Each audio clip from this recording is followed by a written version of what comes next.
Dicen que hacer reír es mucho más difícil que hacer llorar. Mira, pones una musiquita así, como esta, y arrancás. Dos amantes en una estación de tren. De golpe se oye el llamado para abordarlo. En la cara de los amantes se dibuja la tristeza, la angustia. Una lágrima se desprende del rostro de ella mientras sube al tren. Él se acerca a la ventanilla y acaricia el vidrio como intentando hacer contacto con la mejilla húmeda de su amada. Ellos lo saben y ahora nosotros también. Es una despedida para siempre. La musiquita melancólica ven creciendo, el tren se aleja y ahí nos tenés a todos moqueando. ¿Viste? Pero hacer reír no. En eso somos más exigentes. La risa no se le regala a cualquiera. No alcanza con musiquitas divertidas. No, señor. Hacer reír, y sobre todo en este país, no es para cualquiera. Y definitivamente, Ginsburg, el petizo Ginsburg, Jorge Ginsburg, no era cualquiera. Era un especialista. Una frase que no te gustaría volver a escuchar. Bueno, no importa, querido, ya vas a poder.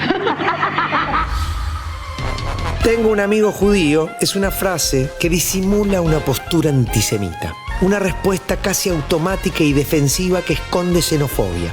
Pero tal vez, sin saberlo, todos tenemos mucho más que un amigo judío. Te invito a escuchar la historia de vida de las personalidades judías más destacadas de la cultura argentina, para conocer el aporte que hicieron a nuestra sociedad y cómo su legado sigue vigente. Soy Peto Menahem y junto con Amia te doy la bienvenida a Tengo un amigo judío. Para conocer y entender a Ginsburg tenemos que dividir su figura en dos grandes partes. Por un lado, una necesidad voraz de conocimiento. De chiquito, cuando se muda a Córdoba con su familia por recomendación médica para tratar su asma, Jorge se pasa todo el tiempo que puede en la biblioteca de la zona. Lee sin límites. Su curiosidad era infinita, preguntaba todo, quería saber, conocer, estar enterado de absolutamente todo. De adolescente trabaja como peón de taxi y arriba del auto, recorriendo horas y horas en la noche de la ciudad de Buenos Aires, se regocija con las historias de los personajes que lleva de un lado a otro. Ahí desarrolla dos habilidades a las que le va a sacar jugo durante el resto de su vida. Escucha como el mejor, pregunta como ninguno. Un combo completo para un entrevistador de lujo. La otra parte para entender al personaje tiene que ver con lo que hablábamos al comienzo. Tiene que ver con el humor.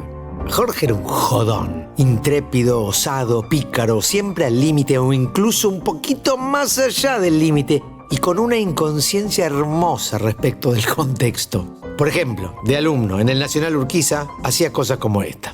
Sé que, por ejemplo, desde chico hacía jodas pesadas. Esto lo conté alguna vez. Había un caño electrificado en el colegio. Entonces iba en zapatillas, me agarraba del caño y tocaba a mis compañeros para que les dé corriente. Chicos, eso no lo hagan en casa. A mi viejo lo defino como lo que se veía. Digo, creo que la gente que lo siguió pudo ver cómo era. Malena Ginsburg, hija de Jorge Ginsburg. Amaba su laburo, amaba divertirse, era cabrón, pero se le pasaba rápido. Cualquier persona con su humor, con su curiosidad, su inteligencia y su amor por las historias y los cuentos está naturalmente destinado a escribir. Así es como en 1971 consigue trabajo de libretista en el programa de un capo cómico de la época. Se trata de Pinocheando, conducido por Juan Carlos Pinocho Mareco. Escúchame. Le escucho. Si la luna aparece rodeada de un círculo turbio, ¿qué es? Señal de lluvia. Si la luna aparece rodeada de un círculo rojizo. Señal de viento. Si la luna aparece rodeada de un círculo blanco. Señal de frío. Y si la luna aparece, rodeada de un círculo verde. Señal que usted es visco como una cabra polaca. Lo hace junto a su amigo y compañero de la secundaria, Carlos Abrevaya, con quien forma una dupla de trabajo imbatible. En Pinocheando se lucen. Por eso al poco tiempo pasan a ser libretistas del número 1 de esos días, el señor Cacho Fontana. Canciller, ¿qué me puede decir usted ya en los finales de esta entrevista de la reciente visita del presidente Mitterrand a Madrid? Además, en 1972, Jorge se suma a la revista Satiricón, una publicación que revolucionó el humor gráfico en Argentina. Ya salió Satiricón, informe marginal, las ratas. Lea Satiricón, una de las pocas revistas que vale la pena leer hoy. Revista que por incisiva, burlona y picante es víctima de censuras y prohibiciones hasta que en 1976 finalmente deja de salir para siempre en el contexto del golpe militar que sucede en marzo de ese año. Varios de los que nutrían las páginas de Satiricón terminan en el mundo de la publicidad. Y Ginsburg no es la excepción.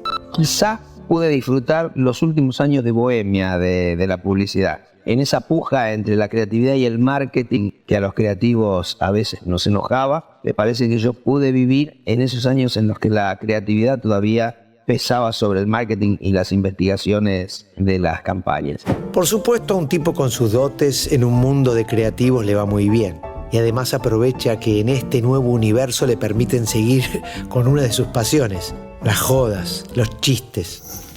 En 1977, junto a su inseparable Abrevaya, le ponen guión a la tira cómica Diógenes y el linchera. La tira se publicó durante 35 años en el diario Clarín. Para 1978 se suma a las plumas de la revista Humor, otra publicación histórica con mucha ironía y sentido crítico. Humor. Cualquier semejanza con la realidad es pura coincidencia. Revista Humor ya apareció. Muchos años después, cuando un periodista le pregunta para qué servía hacer humor en épocas de dictadura, Jorge da una respuesta para poner en el marquito. El humor servía para quitarle horror al horror. Para eso servía. Satiricón y Humor lo instalan como un guionista punzante y por eso Tato Bores lo llama para integrar su equipo de libretistas en una de sus tantas vueltas a la televisión. Y sí, guionar a Tato era jugar en primera. En 1984 mete uno de sus primeros hits radiales. El programa se llama En Ayunas y se mantiene al aire durante 4 años. Jorge empieza a pelar dotes de conductor. En el 84, Jorge y Carlitos Abrevaya conducían En Ayunas, primero por Radio Excelsior, luego en Belgrano, a quien la llamaban Radio Belgrado. Hugo Paredero, autor del libro La inteligencia rebelde, biografía de Jorge Ginsburg. Jorge se desarrolló con brillo como conductor, por sus propios méritos, porque la época en sí era una provocación constante a la libertad, una invitación a hablar sin pelos en la lengua. Parecíamos todos niños desatados. Y por tener en Abrevaya también el co-conductor ideal, ¿no? Eran amigos y sus personalidades, pacífica la de Carlitos Abrevaya y explosiva la de Jorge Ginsburg, se complementaban felizmente al aire.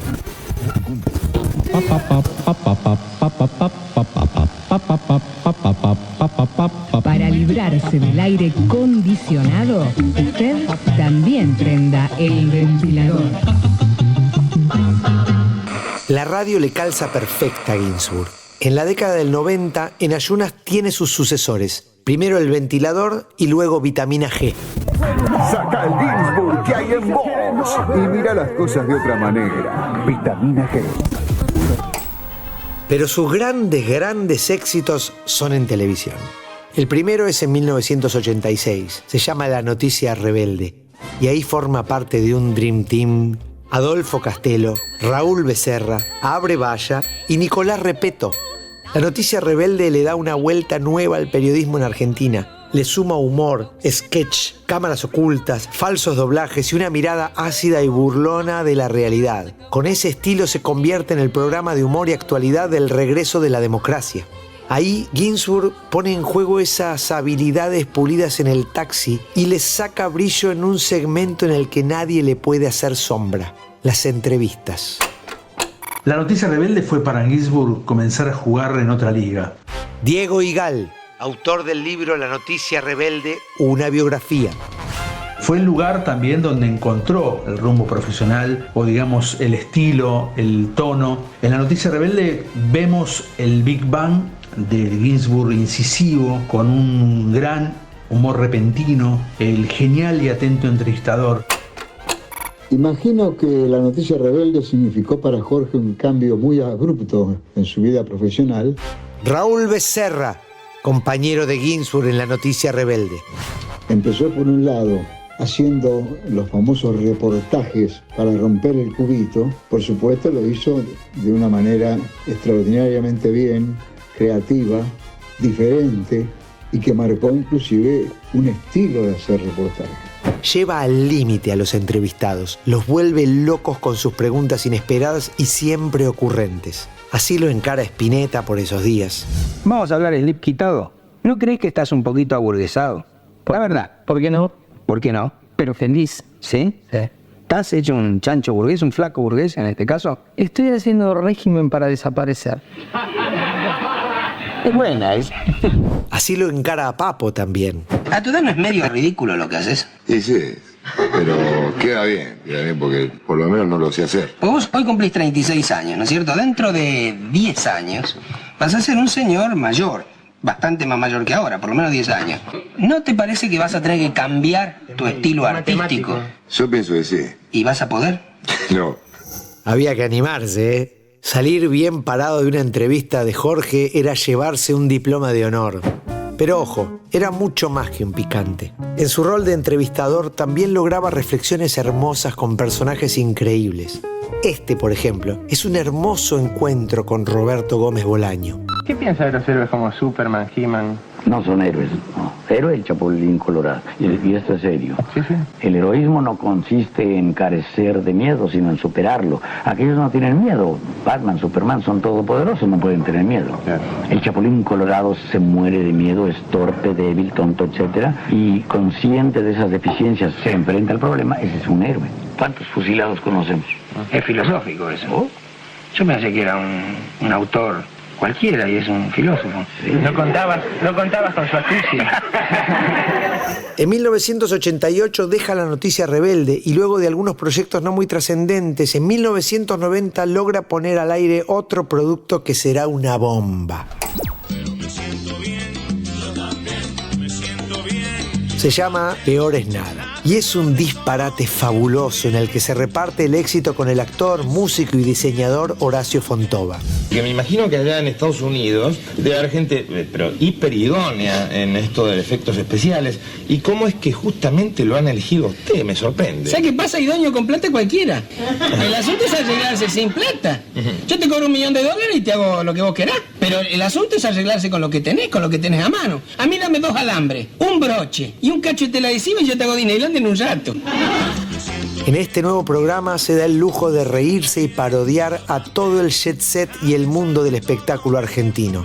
La bola está de fiesta, Grande y Sonso Pa y Yo me quiero acostar y usted fueron algunos de los sketches más exitosos. Nosotros seguimos grabando muchos programas todos juntos. Ya grabamos tanto que Cachu ya no recuerda qué día es este. Mas Cachuchinha, seu amor, meu amor, seu amor, meu amor, seu amor, meu amor, seu amor. Y claro, también había entrevistas y ahí Jorge estaba intratable, incisivo y divertido al máximo. A Gerardo Sofovich, pope de la televisión de los 90 y dueño de un mal carácter famoso, le tira esto apenas aparece en cámara. ¿Con quién te llevas bien? Con casi todo el mundo. Y fundamentalmente con... De ahí viene que el mundo es chico. El sello de estas entrevistas era una pregunta que por esos días nadie, nunca, jamás haría en televisión argentina. ¿Cómo fue tu primera vez? La primera vez. Con un picaporte. Pregunta, ¿el picaporte estaba suelto o te trepabas a la puerta? Me trepaba a la puerta. Contanos cómo fue tu primera vez. Fue con mi esposa, nos casamos. La noche de boda. La noche de la luna de miel, claro. Sí, ¿y los jugadores le creen un técnico mentiroso? Tu primera vez. En la Boca. En el barrio de la yo pensé que... Y se las hacía a todos y todas. Cualquiera que se sentaba frente a Ginsburg sabía que el petizo le preguntaría por su debut sexual. Sí, incluso hasta la mismísima Mirta Legrand. Me animo a preguntarte cómo fue tu primera vez en el amor. Yo sé que lo estaba esperando desde hoy. Yo decía, no puede ser, me voy a ir, no me lo pregunto. Yo pensé, ¿se olvidó? Parece una pavada, pero para esa época esto era correr los límites de la televisión argentina. Hablar de otros temas, reírse de todo, humanizar y perder solemnidad. Y eso a Jorge le encantaba. En 1994 termina Peor es nada y para 1996 Ginsburg aparece junto a 2 cómicos súper populares en esos días. se une con el Chino Volpato y Daddy Brieva, 2/3 del trío Midachi, y lanzan Los Tres Tristes Tigres del 13. Otro programa de humor, parodias y sí, entrevistas, esta vez con un escenario particular. Los invitados se sentaban frente a Jorge en un ring de boxeo y en ese contexto responden todo. Así lo encara a uno de los periodistas más incisivos del momento, Jorge Lanata. Estuve leyendo algunas cosas, ¿no? de los reportajes que te han hecho, de tu historia. Y hay una cosita que me sorprendió y quiero que me la ratifiques. A ver. En un reportaje decías, yo pertenecía a la clase media baja. Sí. Pero después leí que tu viejo era dentista. Sí. Quiero decirte, Jorgito, que los dentistas no ganan buena guita. Aún en la década del 60, del 70, no pertenecían. Vos eras el rico de Sarandí. No, nada que ver, nada que ver. Te cuento. Igual nada. Si, bueno, a ver, contame. Si hubiera tenido guito hubiera sido bueno, me hubiera encantado, pero no era el caso. No queda bien decirlo. Con el pasar de los años, el nombre de Jorge Ginsburg es sinónimo de programas de televisión creativos, divertidos, picantes y populares. La Biblia y el calefón. En 1997 aparece con un nuevo proyecto que sintetiza todas esas cualidades, pero sobre todo lo picante. Se llama La Biblia y el calefón. Se mantiene 6 años al aire con una fórmula propia divina. 4 invitados, cada uno con una profesión distinta, cada uno con varias copitas de champán encima, a merced de Jorge para que él los haga responder sus clásicas preguntas y contar anécdotas de todos los colores. Mira, te digo una cosa, Pero yo soy hombre, pero Sí. no soy heterosexual. El hombre heterosexual le viene bien cualquier cosa, así que cualquier mujer, la verdad. No es cierto. No es cierto, yo creo que el hombre de verdad, el hombre heterosexual, le gusta un solo tipo de mujer. ¿Cuál, Jorge? La que le da bola. La Biblia y el calefón es el escenario de una de las jornadas épicas de la televisión argentina. Ginsburg junta en el mismo estudio a Joaquín Sabina, Charly García, Graciela Alfano y Diego Armando Maradona. El programa se hace solo, es una locura. Cuenta la leyenda que esa noche de viernes duró una semana. El petizo termina agrandadísimo. Muchas gracias a mis 4 invitados de esta noche y bueno, quiero pedir disculpas a los otros canales, pero no, en realidad podíamos haber hecho alguna gestión para transmitir en cadena, pero bueno, está bien. Después de la Biblia le siguieron el Club de la Comedia, Capocómicos, El Legado Kids y Ginsburg and Kids. Todos con mayor o menor repercusión, pero siempre buscando contenidos distintos y de calidad. Hasta que en 2005 vuelve a meter un batacazo.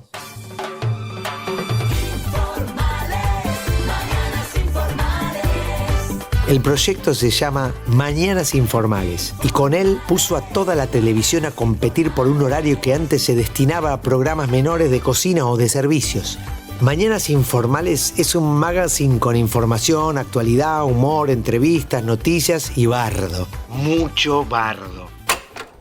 Me parece que Mañanas Informales revolucionó la televisión a la mañana porque hacía mucho tiempo que no había un programa a la mañana.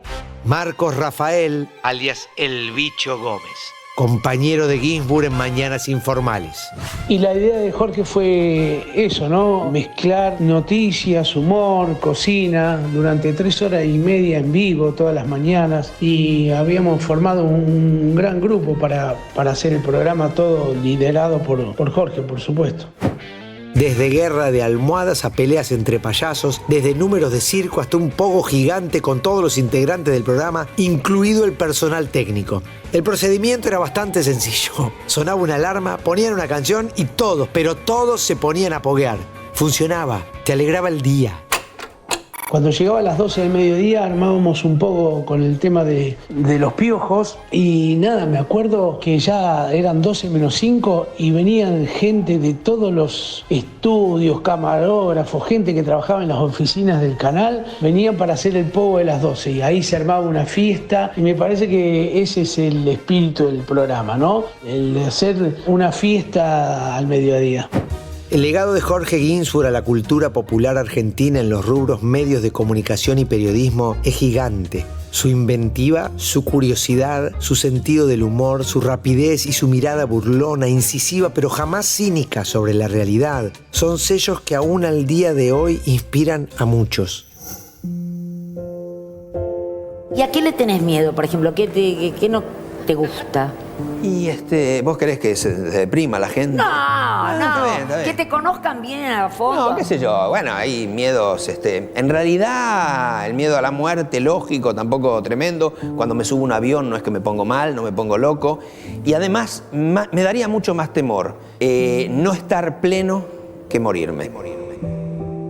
En 2008, mientras se preparaba para encarar una nueva temporada de Mañanas Informales, una afección pulmonar complicó su salud hasta quitarle la vida.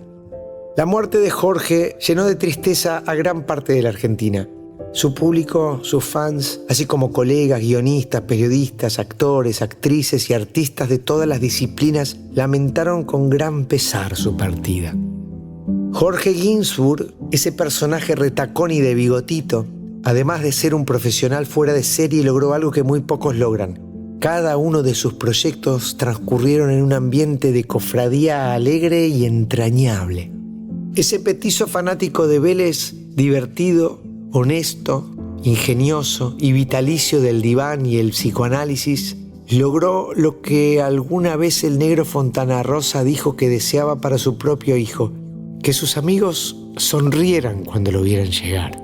Y eso pasaba con Jorge. Su sola presencia alegraba, hacía sonreír y ponía a todos en guardia a la espera de esa frase, de ese remate que rompían con la monotonía y la solemnidad de todo. Si yo tuviera una misión sacerdotal en la vida, si yo pensara que mi vida tiene una misión sacerdotal, la misión sacerdotal que le quiero dar a mi vida es la de dar alegría.